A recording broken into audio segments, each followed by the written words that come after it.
নমস্কার, কেমন আছেন সকলে? আজ আমার লেখা প্রথম তারানাথ তান্ত্রিক এক্সক্লুসিভ ফ্যান ফিকশন বইটির থেকে পূর্ব প্রকাশিত দুর্ধর্ষ এক গল্প মিত্তিরদের বাংলো বাড়ি।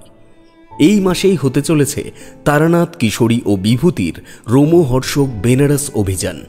তাছাড়াও তারানাথ তান্ত্রিক ও বিশু ঠাকুরের মেলবন্ধনে তৈরি হচ্ছে আরও একটি মাস্টারপিস কাহিনী। এছাড়াও ঠাকুরমশাইয়ের একক গল্প তো থাকছেই। তাই যারা যারা আজ প্রথম আমাদের চ্যানেল শুনছেন তারা অতি সত্বর চ্যানেলটিকে সাবস্ক্রাইব করে তার পাশে থাকা বেল আইকনটি প্রেস করে দেবেন। জুলাই মাস হতে চলেছে তারানাথ তান্ত্রিক প্রেমীদের জন্য স্মরণীয়। এই মুহূর্তে আপনারা শুনবেন মিত্তিরদের বাংলো বাড়ি।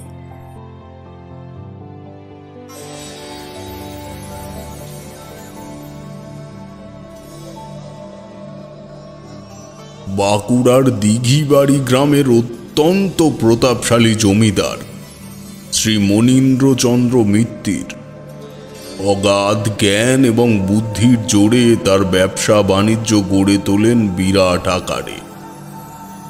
খুবই গম্ভীর প্রকৃতির ব্যক্তিত্ব এবং উদার মনের মানুষ তিনি। তার একমাত্র ছেলে ঋষিকেশ চন্দ্র মিত্তির পড়াশোনায় অত্যন্ত মেধাবী, সুদর্শন ও সুপুরুষ। বাবার মতোই ব্যক্তিত্ব পেয়েছে সেও। ব্যবসা বাণিজ্যে তার ভারী আগ্রহ। তার এই আগ্রহ দেখে মনীন্দ্রচন্দ্র তাকে বাণিজ্য শেখার উদ্দেশ্যে কলকাতায় উচ্চ শিক্ষার জন্য পাঠান। এদিকে মনীন্দ্রচন্দ্রের ব্যবসা ইতিমধ্যেই ছড়িয়ে পড়েছে নানা জায়গায়, বাংলার বিভিন্ন প্রান্তে। তার একার পক্ষে তা সামাল দেওয়া বড়ই কঠিন ব্যাপার। তবুও তিনি শক্ত হাতে সবটা সামাল দিচ্ছেন। তবে কি জানো, বয়স এমনই জিনিস, আচ্ছা আচ্ছা শক্ত মানুষকেও কাত করে ফেলে এক পলকে। তেমনি এক ঘটনা ঘটল মনীন্দ্রচন্দ্রের সাথেও। একদিন রাতে খাবার খেয়ে উঠোনে পায়চারি করছেন, হঠাৎ তিনি বুকে তীব্র ব্যথা অনুভব করেন এবং নিমেষের মধ্যে লুটিয়ে পড়েন মাটিতে, চেতনা হারিয়ে। তার স্ত্রী নীলিমা দেবী তার মাটিতে পড়ার শব্দ পেয়ে এসে ব্যাপারটা দেখে ঘাবড়ে চিল্লামিল্লি করে ওঠেন। তখনই গ্রামের বদ্যি ডেকে এনে তার চিকিৎসা করানো হয়। মনীন্দ্রচন্দ্রের নায়েব অমল কৃষ্ণ খবর পাঠান ঋষিকেশকে কলকাতায় যে তার বাবার প্রচণ্ড শরীর খারাপ, সে যেন শীঘ্রই গ্রামে উপস্থিত হয়। যথারীতি এই খবর পাওয়ার পর ঋষিকেশ ঠিক 5 দিনের মাথায় গ্রামে পৌঁছায়। ছেলেকে কাছে ডেকে মনীন্দ্রচন্দ্র বললেন, ঋষিকেশ, আমার পক্ষে এত বড় ব্যবসা একা সামলানো সম্ভব হচ্ছে না। আমার এখন বয়স হয়েছে। আমি চাই এবার তুমি ব্যবসায় আমার সাথে যুক্ত হও। তোমার পড়াশোনা তো প্রায় শেষ হতেই চলেছে। তা তুমি শেষ করে এবার পুরোপুরিভাবে এই সংসারের হাল ধরো বাবা। ঋষিকেশ বাবার কথায় সম্মতি জানিয়ে ব্যবসা বাণিজ্যের হাল ধরল। সাথে চলতে লাগলো তার পড়াশোনাও। সে কলকাতায় থেকেই নিকটবর্তী তাদের যত বাণিজ্য রয়েছে তার দেখভাল করে। ওদিকে মনীন্দ্রচন্দ্রও বেশ সুস্থ হয়ে ওঠেন। এভাবেই কেটে গেল 3 মাস। ঋষিকেশের পড়াশোনা শেষ হলো। সে গ্রামে ফিরে গেল। সেখানে গিয়ে সম্পূর্ণভাবে মন দিল ব্যবসায়। বেশ চলল তাদের বাণিজ্য। তার বুদ্ধির ও শিক্ষার জোরে ফুলে ফেঁপে উঠল তাদের আধিপত্য। এমনভাবেই কেটে গেল আরও 1 বছর। তবে এর মধ্যেই ঘটেছে আরেকটি ঘটনা। সেই গ্রামেরই এক কুমোর যতীন মণ্ডল তার মেয়ে কমলাকে ভারী পছন্দ হয়ে যায় ঋষিকেশের। সে যখন তদারকি করতে তাদের চাষের জমিতে যায়, বেশ কয়েকবার তাকে দেখে সে। ভারী সুশ্রী গড়ন কমলার, যেমন গায়ের রং তেমন ঘন লম্বা চুল, মৃগাক্ষী নয়ন। এরপর থেকেই তার জমি তদারকি করা বেড়ে যায়। রোজই প্রায় তার মন ছুটে যায় জমিতে চাষিরা কেমন কাজ করছে, কি করলে ফসল আরো ভালো ফলবে, এরকম নানা রকম ফন্দি ফিকির করে সে ঠিক চলে যায় সেদিকে। কমলাও তাকে বেশ পছন্দ করে, করবে নাই বা কেন? এমন সুপুরুষ সারা গ্রামে আরেকটিও নেই, হওয়াটা ভারী স্বাভাবিক। এরপর ধীরে ধীরে তাদের মধ্যে কথোপকথন, দেখা করা, একসাথে নদী পাড়ে হাঁটতে যাওয়া ইত্যাদি হতে থাকে। তারা এখন কপোত কপতি। এমনভাবে চলতে চলতে যখন তাদের দুজনের সম্পর্ক একেবারে মৌচাকের মতো হয়ে উঠেছে, তখনই মনীন্দ্রচন্দ্র দিল প্রস্তাবখানা। ঋষিকেশ সারাদিনের কাজ মিটিয়ে গায়ে সুগন্ধি ছিটিয়ে কেবল বেরোচ্ছিল কমলাকে এক ঝলক দেখে আসার জন্য। এমন সময় বৈঠক ঘরে পিতার জরুরি তলব এলো। সে উৎসুক মনে সেখানে গিয়ে উপস্থিত হলো। গিয়ে দেখল তার বাবা এবং দিঘি বাড়ি জমিদার বাড়ির নায়েব অমল কৃষ্ণ সেখানে চিন্তিত মুখে পায়চারি করছেন। ঋষিকেশ গতিক বুঝতে পেরে বলল, কি হয়েছে বাবা? আপনাদের বেশ চিন্তিত দেখাচ্ছে। এই তো ঋষিকেশ, শোনো বাবা, নায়েব মশাই খবর দিলেন বহরমপুরে আমাদের যে 65 বিঘে জমি রয়েছে তার ওপর এক বৈদেশিক সংগঠনের নজর পড়েছে। তুমি আমার একমাত্র ছেলে, আমার উত্তরাধিকারী, তাই এই সিদ্ধান্ত তোমার সাথে আলোচনা না করে নিতে চাইছি না। বাবা, আপনি যা বলবেন সেটাই আমার সিদ্ধান্ত। নায়েব মশাই সিদ্ধান্ত জানালেন জমিদার মনীন্দ্রচন্দ্রের। তোমার বাবা চাইছেন তুমি বহরমপুরে গিয়ে কোনো ভালো তালুকদারের সাথে পরামর্শ করে ওই জমিখানা বিক্রি করে দিয়ে এসো। সঠিক দাম বিবেচনা করে এই কাজ করে আসতে পারলেই এখনের জন্য ভালো। সমাজে হিংসা বিদ্বেষ বাড়ছে, কখন কি হয় বলা যায় না। তবে হ্যাঁ, হঠকারিতায় কোনো সিদ্ধান্ত নেবে না।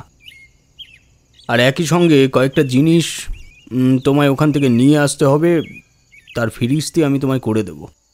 ঋষিকেশের মন খানিক হলেও খারাপ হয়ে গেল।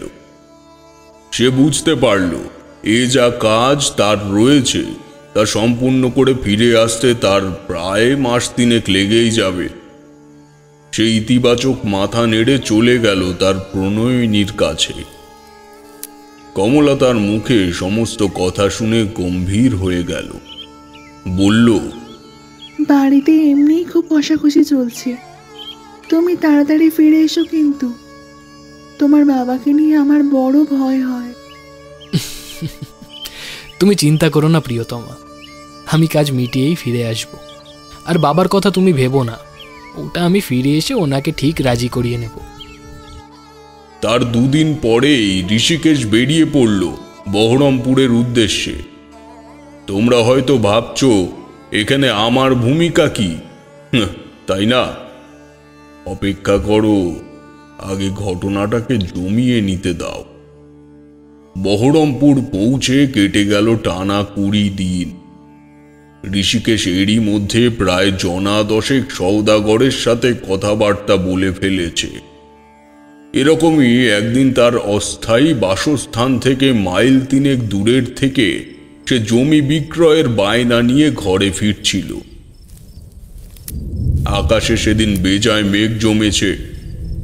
বহরমপুরের যে স্থানে তার পৈতৃক সম্পত্তি তা এতটাই নিকৃষ্ট জায়গায় যে একটা রিক্সা নিয়ে যাওয়ার মতন উপায় তার ছিল না। তো ফেরার পথে ঝিরিঝিরি বৃষ্টি পড়তে শুরু হওয়ায় ঋষিকেশ একটা ঝাপটানো অশ্বত্থ গাছের তলায় আশ্রয় নিল। বৃষ্টির জোর ক্রমে বাড়ল। সে কোনো রকমে জড়সড় হয়ে গাছের গুড়ির দিকে ঘেঁষে দাঁড়ালো। এমন সময় ঠিক অশ্বত্থ কাণ্ডের বিপরীত দিক থেকে একটা ভারী গলার শব্দ শুনে সে চমকে উঠল। বাড়ি ফিরে যাও, তোমার এখন দিঘি বাড়িতে থাকা উচিত। ঋষিকেশ খানিকটা সরে এলো সামনের দিকে। পরক্ষণেই দেখল একজন রক্তাম্বর পরিহিত সাধু গোছের লোক গাছের পেছন থেকে তার দিকে প্রখর দৃষ্টি নিক্ষেপ করতে করতে সামনের দিকে আসছে। জমিদার পুত্র ভীরু নয়। সে বলল, কে আপনি? আর আর আমার ঠিকানা আপনি জানলেন কি করে? প্রশ্ন করে সময় নষ্ট করো না। খামোখা অবিশ্বাসের ঝুলিতে আরো বেশি কুসংস্কার জমবে। তাড়াতাড়ি ফিরে যাও। একজন সন্ন্যাসীকে অবিশ্বাস করো না। ঋষিকেশ কিংকর্তব্য বিমূঢ় হয়ে চুপ করে তার দিকে চেয়ে রইল। সেই সাধুজি ম্লান হেসে সেখান থেকে প্রস্থান করলেন। আপাত চিন্তায় ঋষিকেশের চোখের সামনেটা ঝাপসা হয়ে এসেছিল, তাই সে জানতেও পারল না যে সেই তান্ত্রিক আদেও কোন দিকে গেল। বৃষ্টি কমল বেশ খানিকক্ষণ পরে। জমিদার পুত্র ধীরে ধীরে তার আবাসিকে ফিরে এলো। সেই রাতে তার চোখের পাতা এক হলো না। একজন বৃদ্ধ ভবঘুরের কথায় সে যদি বাড়িতে ফিরে যায়, তবে কি নায়েব মশাই আর বাবার কাছে তার শিক্ষার কোনো মূল্য থাকবে? অগত্যা সে আরো সপ্তাহখানেক থেকে তারপর বাড়ির দিকে আসার জন্য প্রস্তুত হলো। কিন্তু সেদিন ঘটল আর এক মারাত্মক দুর্ঘটনা, যে ঘটনার সাথে আমার সম্পর্ক আছে। আমি একদিন দাওয়ায় বসে তোমাদের বৌঠানের কথায় সর্ষের দানা দিয়ে বালিশ বানাচ্ছি চারিমায়ের আগত সন্তানের জন্য। তখন সে 8 মাসের গর্ভবতী। আমার বাড়িতে এনে রেখে দিয়েছিলাম। যাই হোক, বসে বসে খোলসের মধ্যে সর্ষে ভরছি। এমন সময় বাড়ির উঠোনে এক বহু পুরনো বন্ধু এসে হাজির। এই বন্ধু কিন্তু বাল্যকালের বন্ধু নয়। হুগলির শ্মশানে শ্রাবণের প্রথম সোমবারই বহু সাধু সন্ন্যাসী সমাগম হতো। সেই জমায়েতে গিয়েই ত্রিশূল নামের এক সমবয়সী ছেলের সঙ্গে আমার বন্ধুত্ব হয়েছিল। যদিও চাইলেও কোনো মায়ার বাঁধন এই তন্ত্রপথে রাখা যায় না। তার উপর একই স্থলে দুজন সাধকের সাধনা হয় না, তাই আমাদের অনিচ্ছা সত্ত্বেও মনের দুর্বলতা কাটিয়ে ফেলতে হয়েছিল। সেও বুড়ো হয়েছে ঠিকই, তবে তার চাউনি এবং ডান হাতের পাতার উপর একটা জটুল দেখেই তাকে চিনে নিলাম। বললাম, কিরে ত্রিশূল, বাবা আজ কতদিন পরে তোকে দেখলাম বলতো, কোথায় ছিলি তুই? আবেগের বশে প্রথমে না বুঝতে পারলেও এবার বুঝলাম। তার চোখে মুখে কেমন একটা হতাশার ছাপ। কিরে, কি হয়েছে ত্রিশূল? আয় বস দেখি আগে। ত্রিশূল বসল না, বলল, আমাদের প্রথম দীক্ষা গুরু কালীপ্রসন্ন ঠাকুর মারা গেছেন। আমি গুরুদেবের আশ্রমেই ছিলাম বহরমপুরে। বেশ কয়েকদিন ধরে একটা শারীরিক বেদনা বোধ করছিলেন। 100 পার হয়েছে সেই কবে। আসনের গুণে এতদিন ধরিত্রীতে ছিলেন। হঠাৎ দিন 10 আগে বললেন, এক বালকের খুব বড় বিপদ সামনে, তাকে অবগত না করলে হবে না। আমি মৃত্যু বিহঙ্গ দেখেছি, আর বেশি দিন এই ধরাধামে টিকব না। তাকে সচেতন করে বিদায় নেব। আচ্ছা, তারানাথ এখন কোথায় আছে জানো ত্রিশূল? শেষে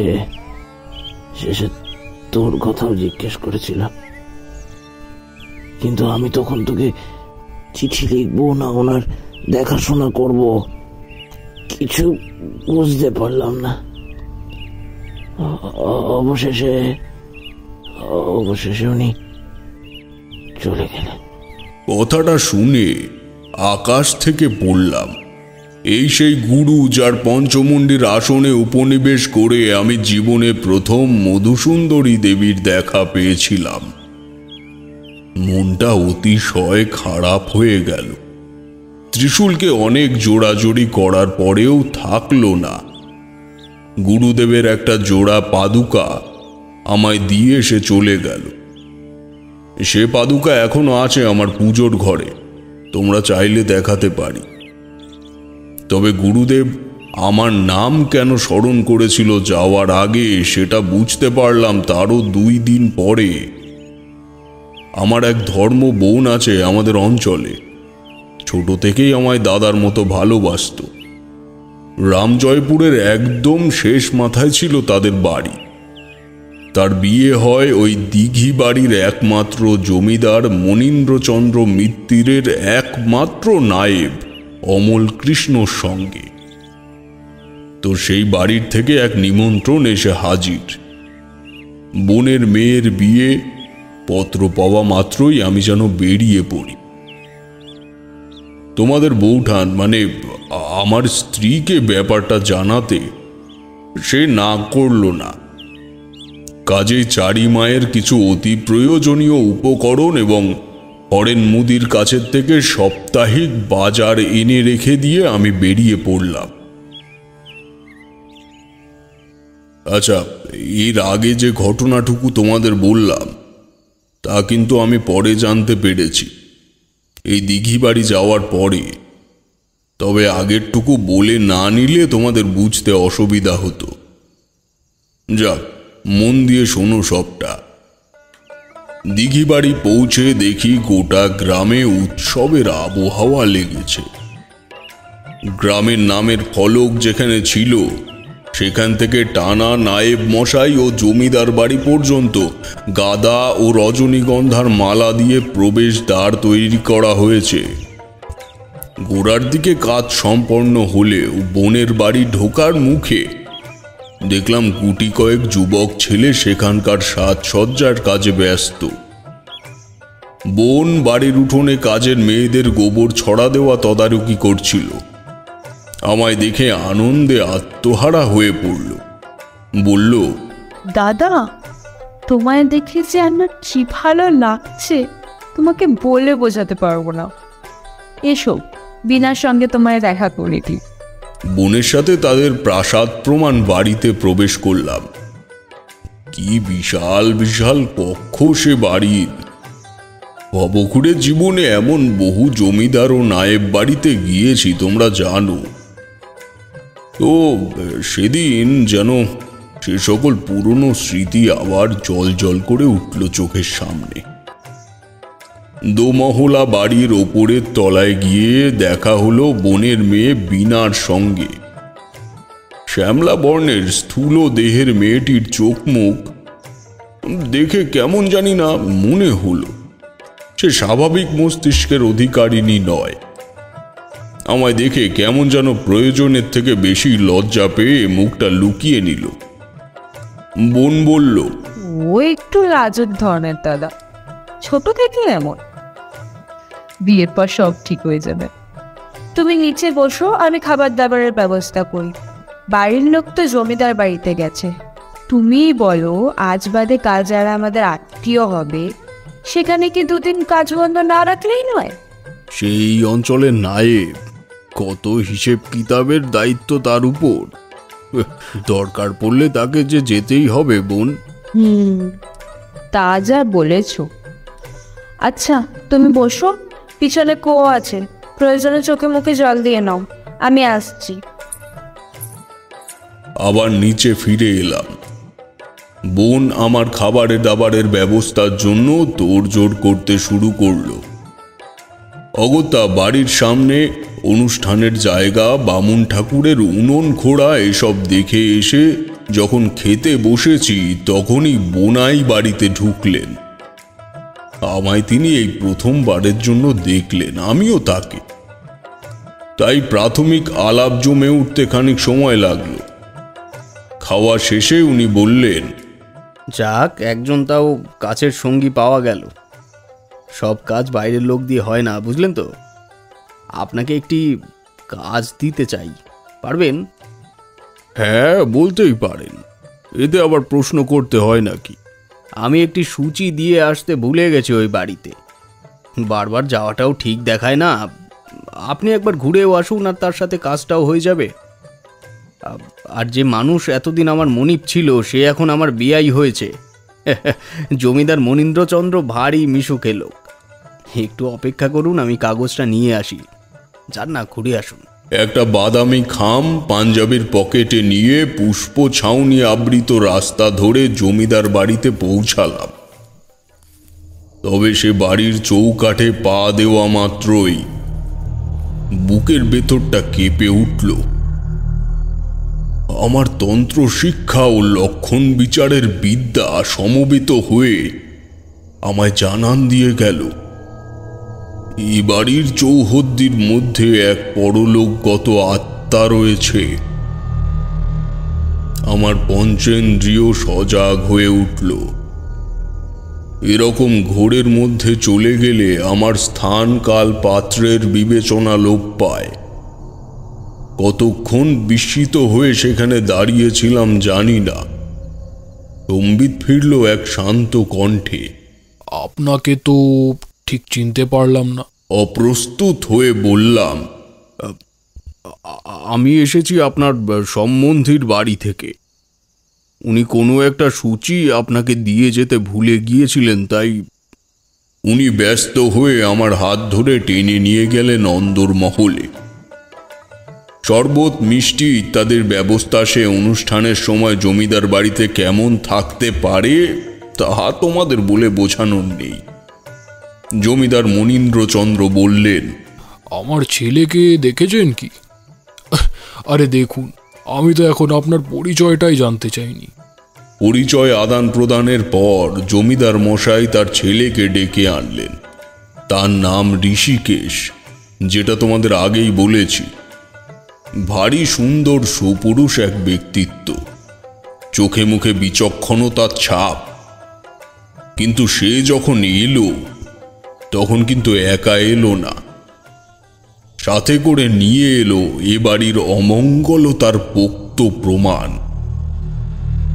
দিবালোকে এমন কৃষ্ণকালো ছায়াকে কোনো মানুষকে পিছু করতে দেখিনি আমি।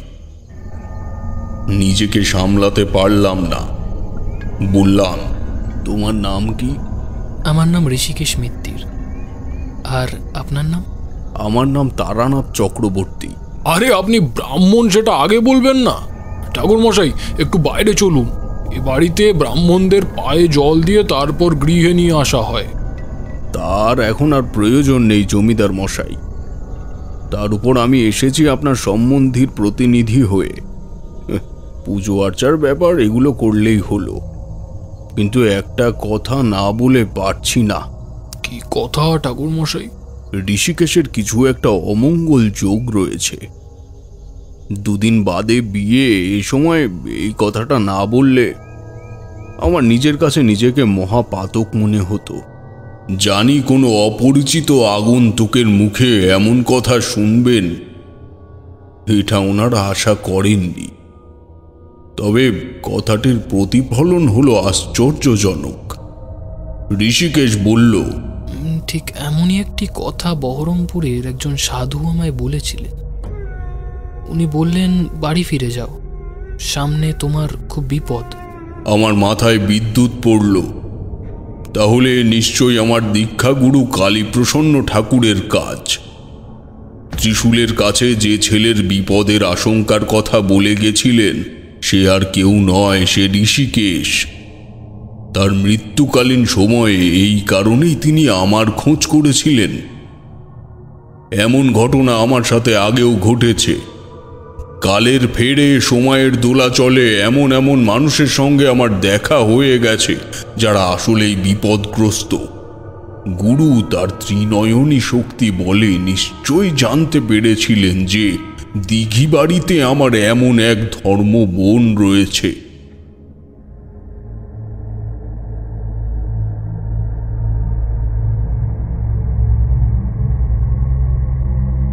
সুতরাং গুরুর অদৃশ্য নির্দেশ বুঝতে আমার কোনো অসুবিধে হলো না।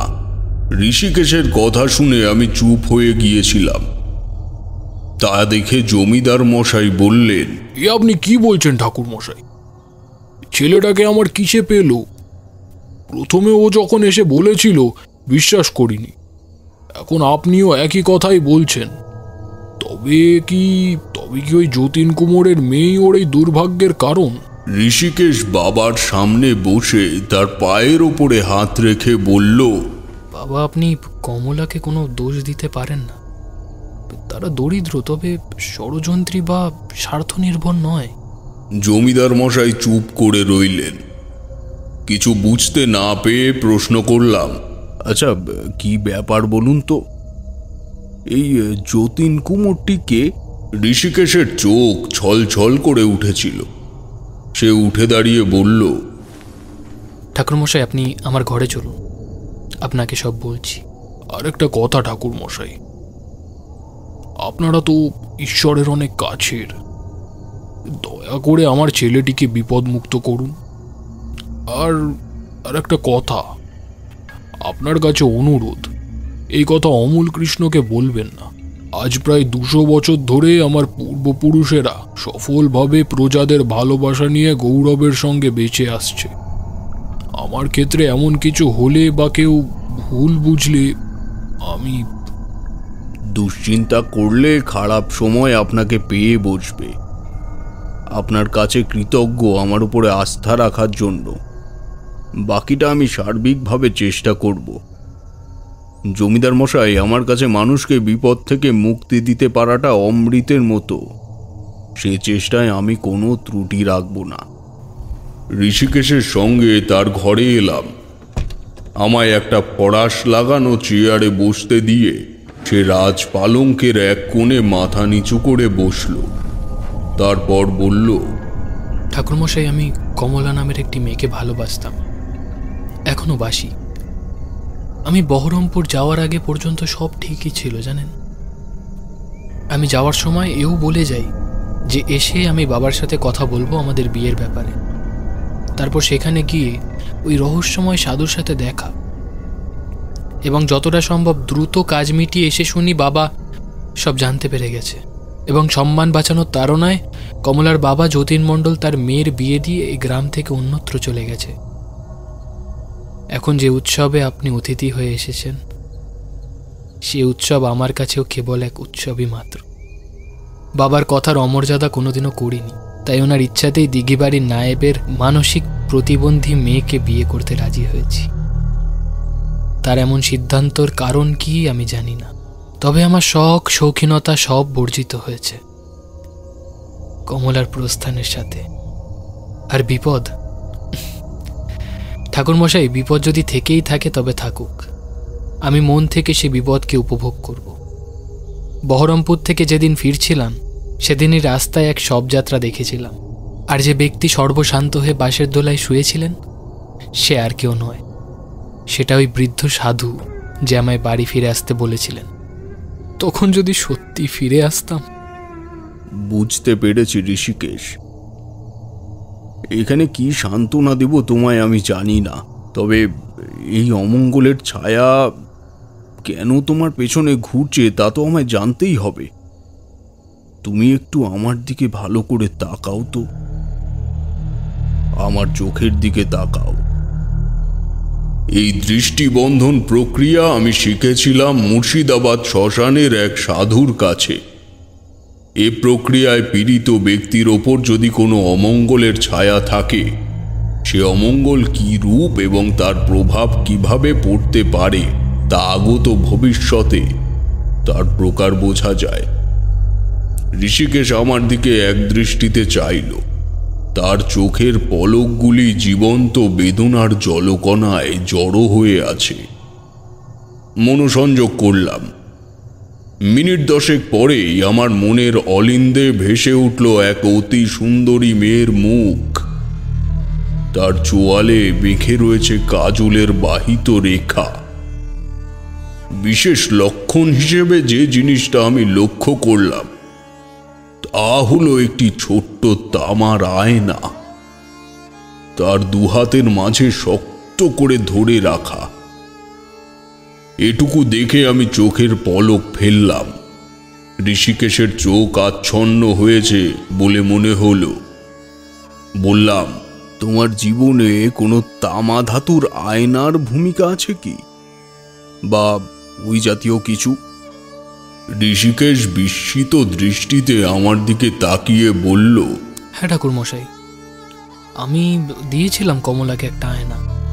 কেন বলুন তো, আপনি কি বুঝতে পেলেন? এখনই কিছু বলতে পারবো না ঋষিকেশ। তুমি আমায় একটু বলবে যে কমলার বাড়িটা কোন দিকে ছিল? কমলার বাড়ি গ্রামের একদম শেষ প্রান্তে, দক্ষিণ দিক বরাবর হেঁটে গেলে শেষ বাড়িটা। আমি গিয়েছিলাম ঠাকুরমশাই। ওরা কেউ বাড়িতে নেই। বেশ বেশ বেশ, আজ তবে আমি অনুমতি চাইছি, খুব শীঘ্রই আবার আসব। শুধু তোমার কাছে একটাই অনুরোধ, বাড়ির থেকে কোথাও বেরিও না। আমি তোমার জন্যই করব যা করার, এইটুকু ভরসা রেখো। বলে কোনো রকমে তাকে বুঝিয়ে নিচে এসে জমিদার মশাইয়ের কাছ থেকে বিদায় নিলাম। উনি হয়তো আরও কিছু বলতেন, তবে বৈঠক ঘরে লোক থাকায় কেবল হতাশ দৃষ্টিতে মাথা নেড়ে বিদায় দিলেন। আমার মাথায় কিন্তু একটা সম্ভাবনার কথা তখন ভীষণভাবে প্রকট হয়েছে, এবং সে সম্ভাবনা যদি সত্যি হয় তা বড়ই রহস্যজনক এবং একই সঙ্গে ভয়ঙ্কর। আমি রাগ পায়ে দক্ষিণ দিক বরাবর ছুটলাম কমলাদের বাড়ির উদ্দেশ্যে। যখন সেখানে পৌঁছালাম তখন পূর্বের সূর্য অনেকটাই পশ্চিমে ঝুঁকেছে, তবে আমার অনুমান যে এমন নিষ্ঠুরতার সঙ্গে সত্যি হয়ে যাবে তা ভাবতেই পারিনি। ভেবেছিলাম অনেক দিন চর্চা না থাকায় হয়তো আমার রপ্তবিদ্যার ভাঁটা পড়েছে, কিন্তু না, আমি যা ভেবেছিলাম ঠিক তাই। কমলা আর বেঁচে নেই, এবং সে বাড়িতেও বাসিন্দা বিয়োগের ছাপ স্পষ্ট। কিন্তু সে যে বলল কমলার বিয়ে হয়ে গেছে। আমার মনটা খারাপ হয়ে গেল অনেক দিন পর। ঋষিকেশকে কিভাবে এই কথা বলবো আমি? আর কমলা এখন তার পিছু নিয়েছে কেনই বা? মনের মধ্যে প্রশ্নের বান ঝড়ের গতিতে বইতে শুরু করলো আমার। কি করে এই ঘটনার পরিণতি পর্যন্ত পৌঁছানো যায় তা ঠাউর করতে পারলাম না। ঠিক করলাম অমল কৃষ্ণের কাছের থেকেই, অর্থাৎ আমার বোনাইয়ের থেকেই জানবো এদের ব্যাপারটা। বোনের বাড়িতে ফিরে এসে সদর দরজার মুখে দেখা হয়ে গেল অমল কৃষ্ণের সঙ্গে। বললাম, ছেলেও খুব ভালো, আর জমিদার মশাই সত্যিই অমায়িক মানুষ। আপনার মেয়ের কপাল আছে। নায়েব মশাই মৃদু হেসে বললেন, এই আত্মীয়তা তৈরি করতে গেলে ভাগ্যের দরকার। এত ভালো ছেলেটা কি বাজে এক সঙ্গে জড়িয়ে গিয়েছিল জানেন? সে আর কি বলবো।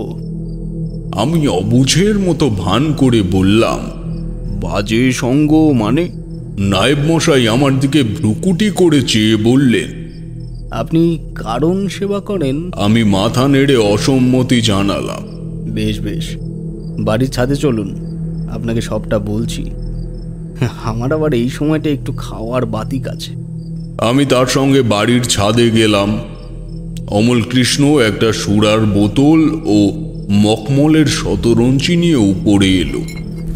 তবে এই জিনিস পান করা যে তার নেশা নয় সেটা তার সাজসজ্জা দেখেই বোঝা যায়। কিঞ্চিত মাত্র ঠোঁটে ছুঁইয়ে সে বলতে শুরু করলো, মনে করুন এই জমিদার ধ্বংস হয়ে যেত, আমি অনেক কষ্টে বাঁচিয়েছি জমিদারকে। ঋষিকেশ এত শিক্ষিত গুণী একটা ছেলে এক কুমোরের মেয়ের সঙ্গে প্রেম করেছিল। আমি বাধ্য হয়ে সব কথা জমিদারকে জানাই, ফলে তিনিও ক্রোধে ফেটে পড়েন। সব আমার কথায় চলে, বুঝলেন তো। সে মেয়ের নাম কমলা। আমি বললাম যে কমলার বাবার যত বকেয়া কিস্তি আছে তা একেবারে পরিশোধ করতে বলুন, নতুবা মেয়ের বিয়ে দিয়ে গ্রাম ছাড়তে বলুন। ওরা দ্বিতীয় পথটাই বেছে নিল। রাতারাতি মেয়ের বিয়ে দিয়ে দিল এক কাপড় ব্যবসায়ীর সাথে। ছেলে আমি দেখে দিয়েছিলাম। তবুও কৃতজ্ঞতা তো জানালোই না, উল্টে কখন গ্রাম থেকে চলে গেছে কেউ জানে না। আপনি বলুন, এসব কি বজ্জাত মেয়ে মানুষ? পয়সা দেখে, জমিদারি দেখে একেবারে গলায় ঝুড়ে পড়েছিল। আজ ওই মেয়ে নিয়ে ঘরে তুললে সমস্ত কিছু নষ্ট হতো জমিদার মশাইয়ের। তার নুন খেয়েছি, নেমোখান আমি কি করতে পারি? আমি চুপ করে রইলাম।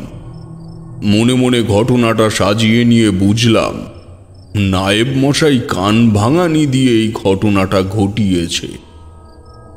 আর যে মানুষ ভালোবাসার মতো অভূতপূর্ব সম্পর্ককে জাত ও কর্ম দিয়ে বিচার করে, তার বাড়িতে আত্মীয় হয়ে এসে তার সাথেই তর্কে যাওয়াটা মোটেই উচিত কাজ হবে না।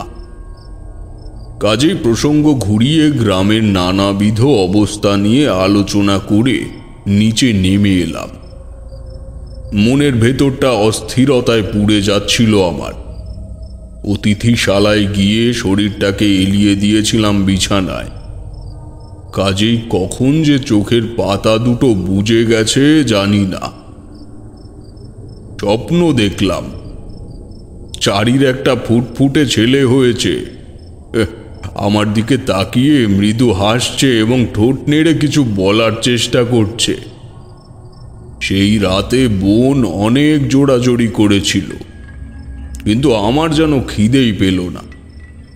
পাবেই বা কি করে? স্বপ্ন রাজ্য থেকে যখন বাস্তবে ফিরে এলাম, তখনই চোখের সামনে ভেসে উঠল কমলার সেই দুঃখিনী মুখটা। সারা রাত আর ঘুম হলো না। মাঝরাতে কোনো উপায় না পেয়ে একটা সিদ্ধান্ত নিয়ে ফেললাম। ঠিক করলাম সকাল হতেই একটা নির্জন জায়গায় গিয়ে মধুসুন্দরী দেবীকে স্মরণ করব। একমাত্র তিনি ছাড়া আমায় কেউ পথ দেখাতে পারবেন না। পরদিন সকালে গ্রামের দক্ষিণ দিক বরাবরই হাঁটতে শুরু করলাম আবার। গতকাল কমলাদের বাড়ির যাওয়ার সময় লক্ষ্য করেছিলাম ওদিকের পরিবেশটা একেবারে ফাঁকা। কাজেই একটা নির্জন জায়গায় এক ঝাঁকড়া ছাতিম গাছের তলায় দাঁড়িয়ে মধুসুন্দরী দেবীকে স্মরণ করলাম। বেশ খানিকক্ষণ মৌন সাধনার পর উনি আমাকে জানান দিয়ে গেলেন, তুমি প্রেত জাগরণের সাধনা করো বিপদগ্রস্ত ব্যক্তিকে সঙ্গে নিয়ে। যদি সাধনা হেতু সে জাগ্রত হয় এবং তার মনের কথা জানিয়ে যায়, তবেই নির্দিষ্ট ব্যক্তি বিপদের থেকে মুক্তি পাবে, নচেত নয়। মেয়েটিকে খুন করা হয়েছে, মনে রেখো তার আত্মা চিরজীবনের জন্য মর্ত ছাড়ার আগে তার খুনের বদলা নিয়ে ফিরবে। হঠাৎ একটা শীতল বাতাস গায়ে এসে লাগলো। অনুভব করলাম দেবী অন্তর্ধান হয়েছেন। দেবীর কথা মন্ত্রের মতো ঠেকলো আমার কাছে। ওখান থেকে সোজা জমিদার বাড়িতে চলে গেলাম। জমিদার মশাই হয়তো কোনো কাজে বেরিয়েছিলেন, ফলে সহজেই ওপরের তলায় গিয়ে ঋষিকেশের সাথে দেখা করতে পারলাম। তাকে সবটা জানাতে সে মেঝেতে হাঁটু মুড়ে বসে পড়ল। চোখের থেকে অশ্রুধারা যেন ক্রোধের আর বেদনার প্রতিচ্ছবি হয়ে ঝরতে শুরু করল। কমলা, তুমি এভাবে আমায় ছেড়ে কিছু না জানিয়ে চলে গেলে? তোমার মতন মানুষ কারো শত্রু হতে পারে কমলা? শান্ত হও ঋষিকেশ, তোমায় নিশ্চয়ই সে কিছু বলতে চায়। তুমি চাও না তাকে একবারের জন্য দেখতে? তুমি চাও না জানতে কে বা কারা তার সাথে এই নিষ্ঠুর ক্রিয়া করেছে? নিজেকে শক্ত করো বাবা, আমাদের হাতে আজ রাতটাই সময়। কাল তোমার বিয়ে, আর বিবাহ বন্ধনে জড়িত হওয়ার পর এই ক্রিয়া তোমায় নিয়ে করা উচিত হবে না। তাতে তোমার সংসারের উপরে প্রভাব পড়বে। ঋষিকেশের চোয়াল শক্ত হলো, বলল, আমি তৈরি ঠাকুর মশাই, আপনি আজ রাতেই সাধনার বন্দোবস্ত করুন। বেশ, তোমাদের এখানে কোনো ঘন জঙ্গল বা শ্মশান ভূমি আছে? আছে ঠাকুরমশাই, হৃদয় দিঘির পারে আমাদের অঞ্চলের শ্মশান, এখান থেকে খুব বেশি দূর নয়। আচ্ছা, আমি ওখানেই উপস্থিত থাকব। তুমি ঠিক রাত 11:30 নাগাদ চলে এসো। মনে রেখো, গোপনীয়তা অবলম্বন করতে হবে তোমায় যতটা সম্ভব। বলে আমি চলে এলাম জমিদার বাড়ি থেকে। উঠোন পেরিয়ে যখন বেরোচ্ছি তখন একটা ঘোড়ার গাড়ি এসে থামলো বাড়ির সামনে। তাতেই বোধহয় জমিদার মশাই ছিলেন। বোনের বাড়িতে পৌঁছে অমলকৃষ্ণ বাবুর সঙ্গে খেতে বসলাম। বললাম, আজ এক বন্ধুর বাড়িতে যাওয়ার ইচ্ছে আছে এক পাক। এই পাশেই দামোদরপুরে তার বাড়ি। রাত হয়ে যাবে হয়তো ফিরতে। কেন রাত হবে কেন? গরুর গাড়ি নিয়ে যান, আমি কথা বলে দিচ্ছি। না না, গাড়ি লাগবে না, আমি পায়ে হেঁটেই স্বাচ্ছন্দ্য বোধ করি। খুব বেশি রাত হয়ে গেলে একটু ডাকাডাকি করব, এই আর কি। অত ডাকাডাকি করতে হবে না, কাল বাড়িতে বিয়ে, রাতে মানুষ ঘুমাবে না। আমি খাওয়া দাওয়া সেরে খানিক বিশ্রাম নিয়ে বিকেল নাগাদ বেরিয়ে পড়লাম হৃদয় দিঘির উদ্দেশ্যে। ঠিকানা নেওয়ার প্রয়োজন ছিল না, কারণ এই গ্রামে যেদিন এসেছি সেদিনই একটা বিরাট দিঘি চোখে পড়েছিল। তাই শ্মশান খুঁজে পেতে খুব একটা বেগ পেতে হলো না।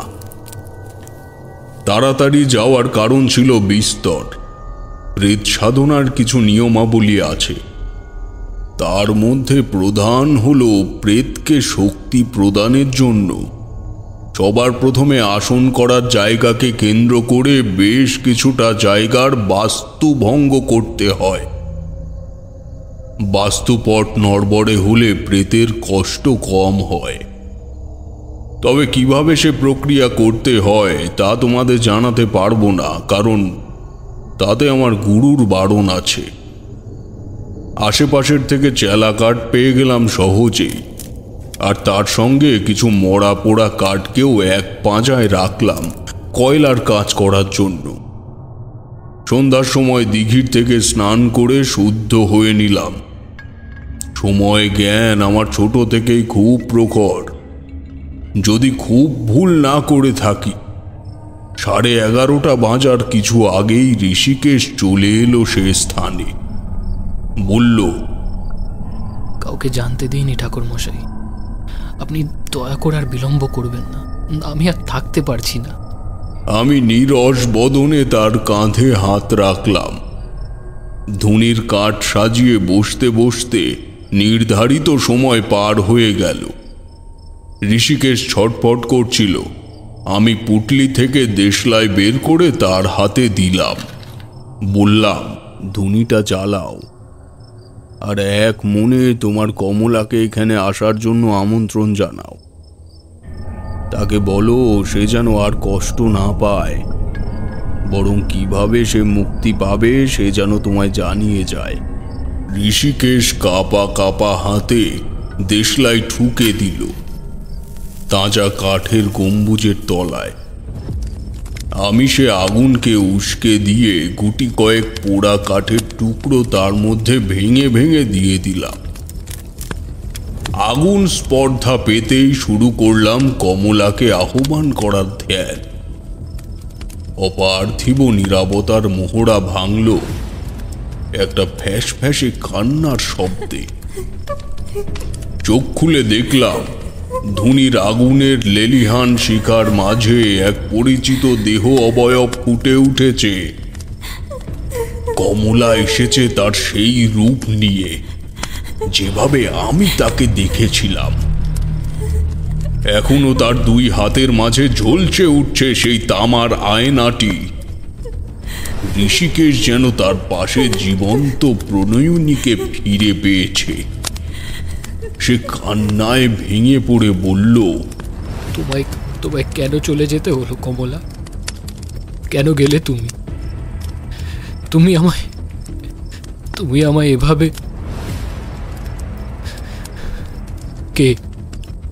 কে করেছে তোমার এই অবস্থা? কমলার মুখে কোনো উত্তর নেই। সে বেচারি কেঁদেই চলেছে ফুঁপিয়ে। হঠাৎ মনে হলো ঋষিকেশ যেন সেই অলৌকিক উপস্থিতিকে স্পর্শ করার অভিপ্রায় করছে। আমি ভয় পেয়ে গেলাম। উঠে গিয়ে তাকে সেখান থেকে সরিয়ে নিয়ে যাওয়ার চেষ্টা করতে যাব, এমন সময় আমার হাত পেছন থেকে কেউ টেনে ধরল। তাকিয়ে দেখি আমার ঠিক পেছনে এসে দাঁড়িয়েছে জমিদার মনীন্দ্রচন্দ্র। আমার হাত ধরে টানতে টানতে কিছুটা দূরে সরিয়ে নিয়ে গিয়ে তিনি বললেন, ওকে আটকাবেন না ঠাকুর মশাই। আমার ছেলেটাকে এখন আটকালে আমি নিজেকে আর ক্ষমা করতে পারবো না। আমি আপনাদের সমস্ত কথা শুনেছি। ঋষিকেশ আমার থেকে কিছু লুকোয় না। তবে ওকে আশ্বাস দিয়েছিলাম যে আমি এখানে আসবো না, কিন্তু না এলে সত্যি আমার জীবনের অনেক বড় একটা অধ্যায় বাদ পড়ে যেত। আমি জমিদার বাবুর দৃষ্টির দিকে তাকিয়েছিলাম। হঠাৎ তার চোখের মণিতে প্রতিফলিত অগ্নিশিখা বিদ্যুৎ স্ফুলিঙ্গের মতো তীক্ষ্ণ হলো। ঘুরে তাকিয়ে দেখলাম ঋষিকেশ সেই অগ্নিদগ্ধ প্রয়াত কন্যাকে নিজের বুকে টেনে নিয়েছে। ধীরে ধীরে তার শরীরের সমস্ত মাংসপেশি গলতে শুরু করেছে। আর সে মৃত্যুকালীন বর্ণনা দিয়ে কোনো লাভ নেই। তবে হ্যাঁ, মধুসুন্দরী দেবীর শেষ কথাটাও মন্ত্রের মতো খেটে গেল। বিধ্বস্ত জমিদার মশাইকে নিয়ে যখন বাড়িতে ফিরছি, তখনই হুলুস্থুলু দেখলাম আমার বোনের বাড়ির সামনে। বুঝতে বাকি রইল না, বোনের কপালের সিঁদুর মুছেছে। অনুমান করেছিলাম অমল কৃষ্ণ এর পেছনে প্রধান ষড়যন্ত্রী হিসেবে কাজ করছে। রাতে খেয়ে দিয়ে বাড়ির সবার সাথে বেশ জমিয়ে আড্ডা দিয়ে ঘুমোতে গিয়েছিলেন। হঠাৎ নাকি বিকট চিৎকার করে ওঠে সে। বদ্যি যখন আনা হয়, উনি এসে বললেন হৃৎপিণ্ড বন্ধ হয়ে মারা গেছে।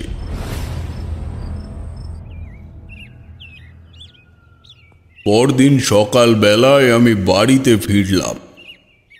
বোনকে বোঝালাম যে বাড়িতে আমার মেয়ে গর্ভবতী, এখন শ্মশান বন্ধু হলে আমায় আবার 13 দিনের দিন আসতে হবে, যেটা এই পর্যায়ে আমার পক্ষে সম্ভব হবে না। নায়েব মশাইয়ের মৃত্যু সংবাদ পেয়ে কমলার মা এবং বাবা ওই দিঘি বাড়িতে আবার ফিরে আসে এবং জমিদার মশাইকে জানায় তার মেয়েকে নায়েব অমল কৃষ্ণ ধর্ষণ করে হত্যা করেছিল। এসব ঘটনা বললে আজও মনের ভিতরটা কেমন কেঁপে ওঠে।